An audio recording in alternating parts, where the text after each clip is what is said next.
السلام علیکم، آپ دیکھ رہے ہیں ہورائزن نیوز ایچ ڈی۔ خبر شامل کرتے ہیں ساہیوال سے۔ I G traffic police Punjab Sohail Akhtar Sukhera اور district police officer Sahiwal Sadiq Baloch کے ویژن کے مطابق district traffic officer Sahiwal doctor Asif Kamal نے سموگ آگاہی مہم کے حوالے سے ٹریفک ڈرائیونگ ٹریننگ سکول کے زیر تربیت طلباء کے سمینار سے گفتگو کرتے ہوئے کہا، سموگ عام فضائی آلودگی کی نسبت ایک زہر قاتل دھواں ہے، جس کی بڑی وجہ ڈرائیور حضرات کا گاڑیوں کی بروقت ٹیوننگ نہ کروانا، گاڑیوں اور فیکٹریوں سے نکلنے والا بے تحاشا دھواں جو فضائی آلودگی کو حد درجہ سے زیادہ بڑھا دیتا ہے۔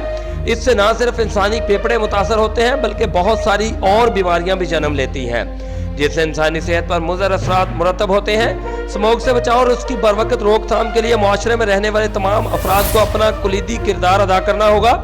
انہوں نے زیر تربیت طلباء کو تلقین کی کہ وہ سموگ کی موجودہ صورتحال کے پیش نظر حفظان صحت کے اصولوں کو مد نظر رکھتے ہوئے دوران سفر فیس ماسک، اینک اور ہینڈ گلوز کا استعمال ضرور کریں اور دوران ڈرائیونگ ٹریفک کے اصولوں پر منوعاً عمل درآمد کرتے ہوئے قانون کی پاسداری کریں۔